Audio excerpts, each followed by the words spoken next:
Doctor Pushpa Dwivedi, अध्यक्ष हिंदी विभाग, हरप्रसाद दास जैन महाविद्यालय आरा, स्नातकोत्तर हिंदी। प्रश्न पत्र 10 आधुनिक हिंदी काव्य के अंतर्गत बच्चों हम लोग महादेवी के गीत काव्यों की विशेषताओं का अध्ययन कर रहे हैं। आज हम उनकी चौथी विशेषता संक्षिप्तता का अध्ययन करेंगे। गीत भावावेश के क्षणों की वाणी है कि जिस समय हमारे भावों का आवेग होता है और हम उसको अपनी कलम से लिख देते हैं। और इसकी विशेषता क्या है कि क्षणिक भावावेश की अभिव्यक्ति के लिए लघु आकार उपयुक्त होता है। इसके लिए उन्होंने गीतों का चयन किया, क्योंकि भाव जो होते हैं बहुत लंबे नहीं होते हैं, बहुत सूक्ष्म होते हैं और उन सूक्ष्म भावों को ये भावों की अभिव्यक्ति जो है गीत के द्वारा ही होती है। दीर्घ आकार के विस्तार से भावावेश में क्या होता है, शिथिलता उत्पन्न हो जाती है कि लंबे आपके जो है अगर भाव हैं, है ना, तो उसमें हम शिथिलता आ जाती है। लेकिन जब छोटे वाक्यों में हम अपनी बात को कहते हैं तो उसके अंदर एक लय होता है, एक प्रवाह होता है। तो महादेवी के गीतों में जो है वो भावों की अभिव्यक्ति जो है वो संक्षिप्त है। प्रवाह की गति में बाधा उपस्थित होती कब, जब हमारे वाक्य जो है बहुत बड़े होते हैं। संक्षिप्तता सफल संयोजना का आधार है। अगर हमारे वाक्य छोटे हैं, शब्दों का संयोजन सटीक है, तो वो किसी के भी हृदय को आनंद देने वाले होते हैं, उसके हृदय को उद्वेलित करने वाले होते हैं, उसके हृदय में भावों को जगाने वाले वो होते हैं गीत। इससे क्या होता है, गीत की में भावात्मकता, रमणीयता तथा संगीत की लयात्मकता की वृद्धि होती है।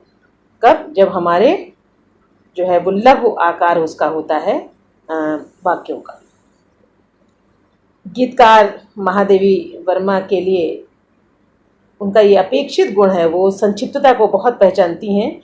कुछ गीतों को छोड़कर उनके प्रायः सभी गीत लघु आकार वाले हैं। उन्होंने कुछ विस्तृत गीतों का सृजन भी किया है।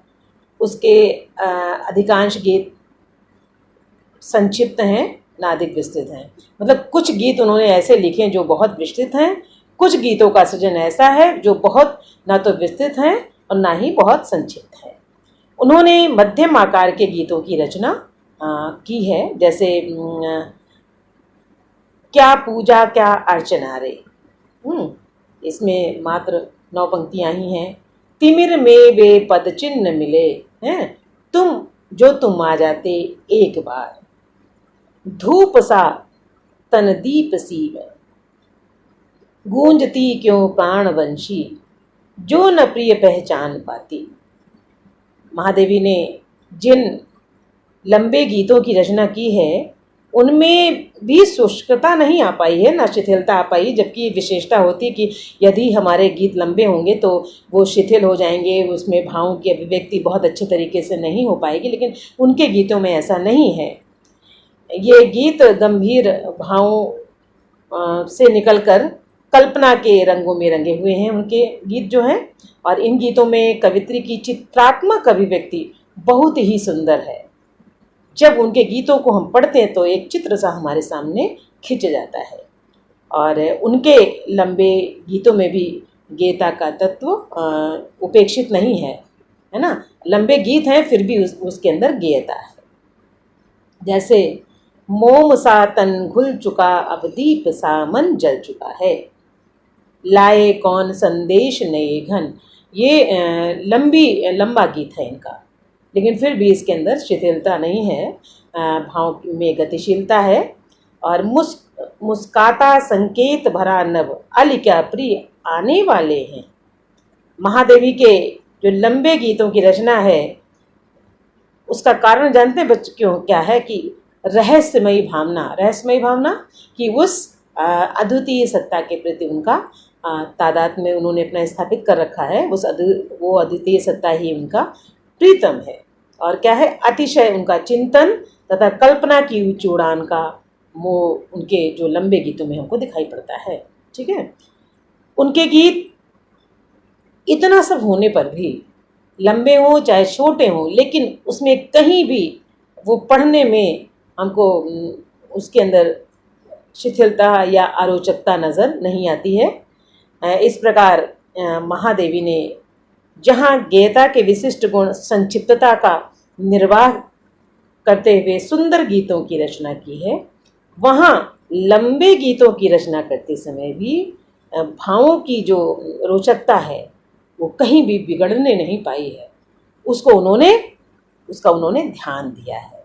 तो महादेवी के गीतों की ये विशेषता है, क्या है, संक्षिप्तता है। और संक्षिप्तता इसलिए कि उनके जो भाव हैं उसके उन्होंने सफल अभिव्यक्ति की। संक्षिप्तता गीत काव्य की एक विशेषता है। अगर संक्षिप्त हैं तो उसके अंदर शिथिलता और अरोचकता नहीं आ पाती है। अब इसके बाद हम देखते हैं कि गीत काव्य की विशेषता काल्पनिकता। काल्पनिकता से तात्पर्य है कल्पना द्वारा रमणीय अर्थ की सृष्टि। कल्पना क्या है, मन की एक तरंग है, उसका एक भाव है। महादेवी वर्मा ने ऐसे नूतन अनुभूति चित्रों का निर्माण किया है जो सर्वदा विचित्र दिखाई पड़ते हैं। कहने का तात्पर्य है कि उनका हर गीत विचित्र है और एक नई परिभाषा को लिए हुए है। शब्द सौष्ठव इतना सुगठित है कि भावों की निर्झरणी स्वतः निश्चित होती है। कारण वो काल्पनिकता के कारण सजीवता, सरसता, सुकुमारता काल्पनिक होकर भी वास्तविक जान पड़ती है। जैसे कुछ कविता की पंक्तियां हैं। बीन भी हूं मैं तुम्हारी रागिनी, प्रथम जागृति भी जगत के प्रथम स्पंदन में, प्रलय में मेरा पता पद चिन्ह जीवन में, नयन में जिसके जलद वह त्रशिक चातक हूँ, शलभ जिसके प्राण में यह निठुर दीपक, फूल को उर्मे छिपाए विकल बुलबुल हूँ, एक होकर दूर तन से छाऊं वह जब, दूर तुमसे हूँ अखंड सुहागिनी भी। तो आप ये देख रहे हैं कि यहाँ पर जो उनका गीत है इसमें कितने सुंदर भावों की अभिव्यक्ति है कि काल्पनिकता है। लेखिका वो कवित्री की कल्पना है, लेकिन उसको पढ़ने से ऐसा महसूस होता है कि वास्तव में सही मायने में उनका प्रिय के साथ में यही संबंध है कि बीन भी हूँ मैं तुम्हारी रागिनी भी हूँ। जैसा कि मध्यकालीन कवियों ने भी लिखा है, प्रभु जी तुम चंदन हम पानी, है ना। तो यहाँ पर एक प्रकार से उस अद्वितीय सत्ता के प्रति उनका जो है तादाद में भी स्थापित होता दिखाई पड़ता है। अब हम उनके गीतों में भाषा का क्या सौंदर्य है उसको बताएंगे कि किस प्रकार से उन्होंने भाषा का अध्ययन किया और शब्दों को अपने गीतों में सुंदर मोतियों की तरह पिरो करके रखा। और यदि हम किसी भी शब्द को गीत से अलग कर दें तो अर्थ को स्पष्ट नहीं कर सकते। उन्होंने भाषा के विषय में स्वयं कहा है कि छायावाद में नए छंद बंधों में सूक्ष्म सौंदर्यानुभूति को जो रूप देना चाहा वो खड़ी बोली की सात्विक कठोरता नहीं सह सकता था। अतः कवि ने कुशल स्वर्णकार के समान प्रत्येक शब्द को ध्वनि, वर्ण और अर्थ की दृष्टि से नाप तोल और काट छांट कर तथा कुछ नए शब्द गढ़कर अपनी सूक्ष्म भावनाओं को कोमलतम कलेवर दिया।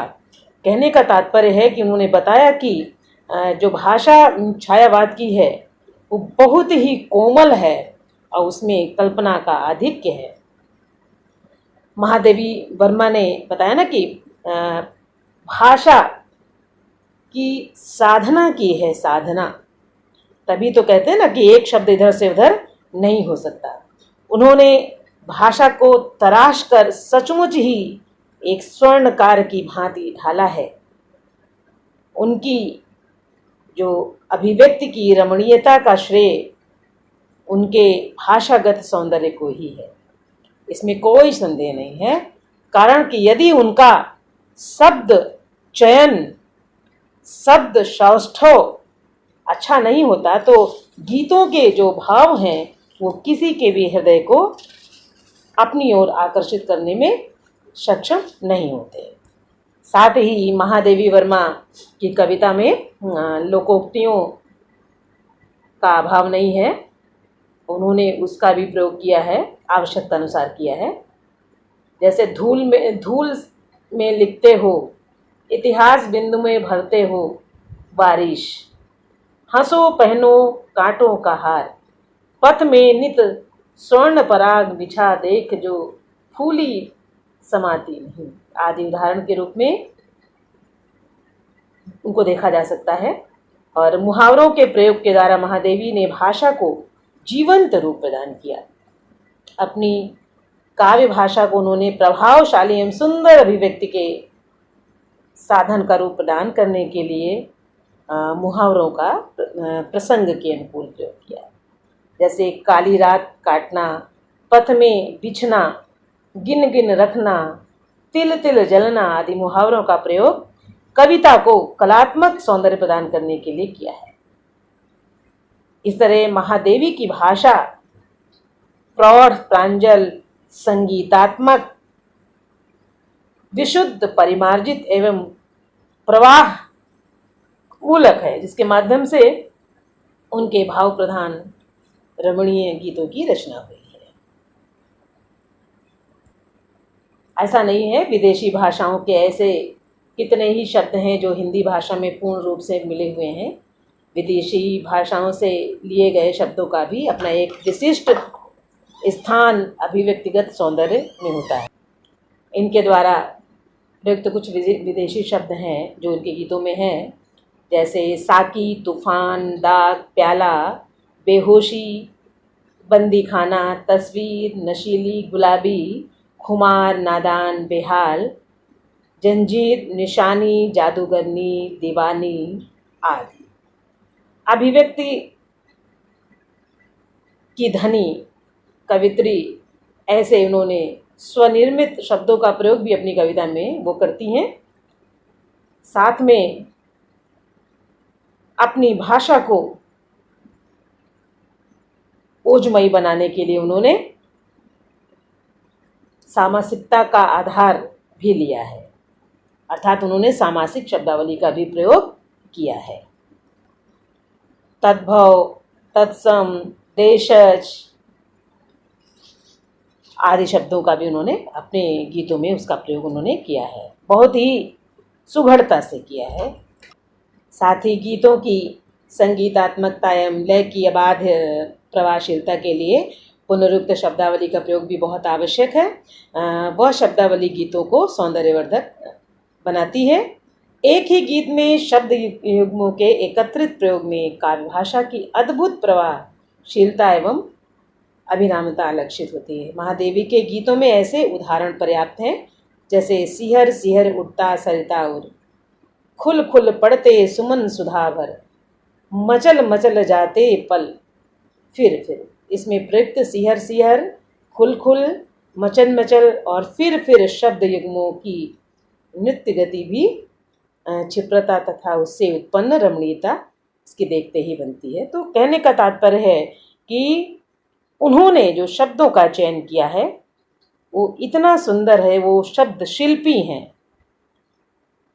और इसके लिए उन्होंने बहुत ही साधना की है।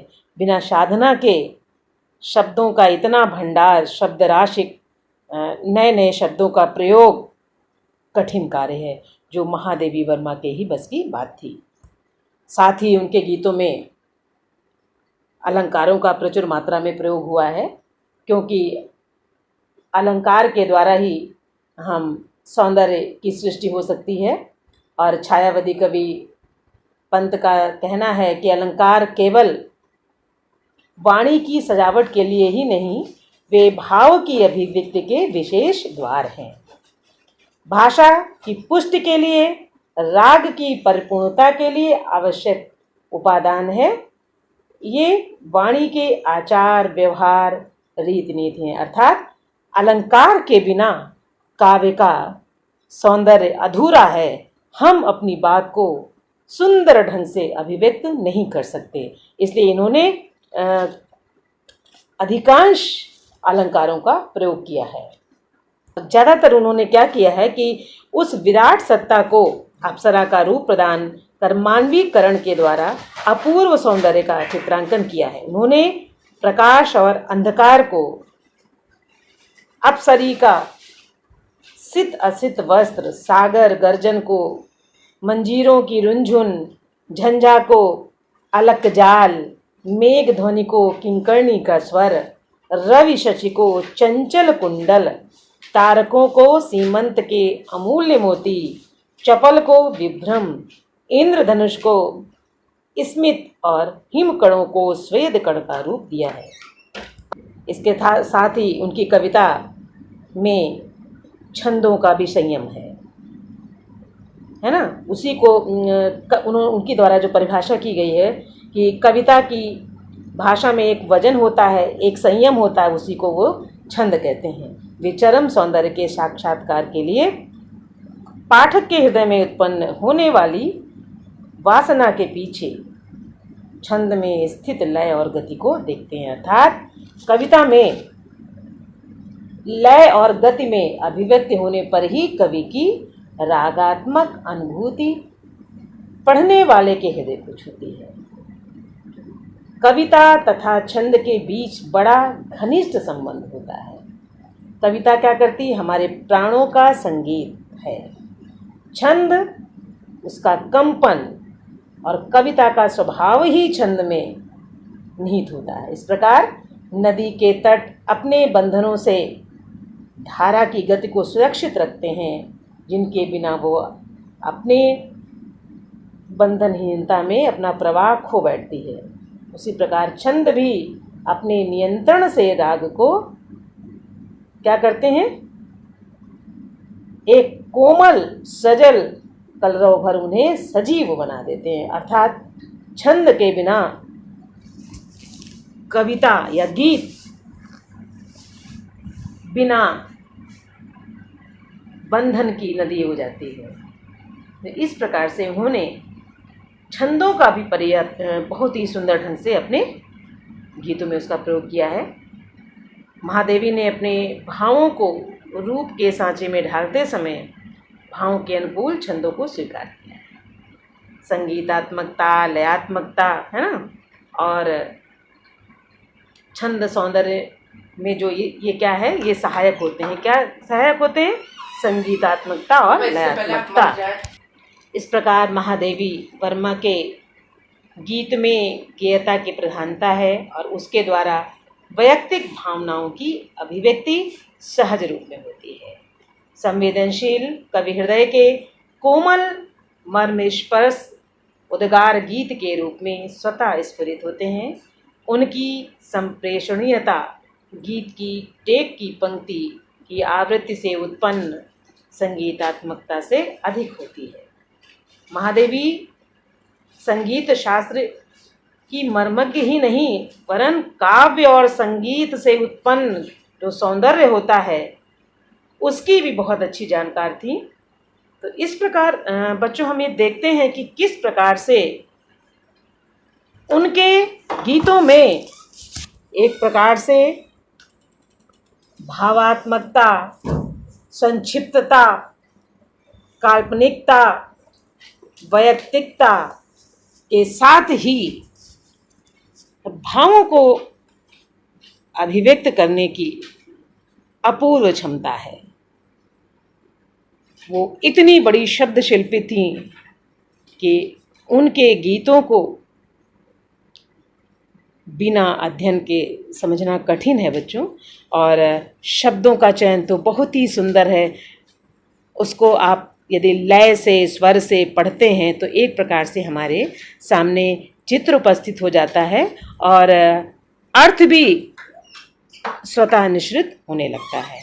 तो बच्चों, आज हम अपने व्याख्यान को यहीं समाप्त करते हैं। अब हम उनके नए विषय अर्थात उनसे संबंधित और क्या प्रश्न बन सकते हैं। अभी तो हम लोगों ने, चूँकि आपको संधिनी के 10 गीतों का अध्ययन करना है, तो उसके विषय में मैंने बताया कि गीत काव्य की क्या विशेषता होती है और उनके गीत काव्यों में क्या है, उसकी क्या विशेषता है, क्यों उन्होंने गीत को अपने अभिव्यक्ति का माध्यम चुना। इसके विषय में हम लोग ने चर्चा की। अब हम आगे के व्याख्यान में उनके अन्य पक्षों पर चर्चा करेंगे। ठीक है बच्चों।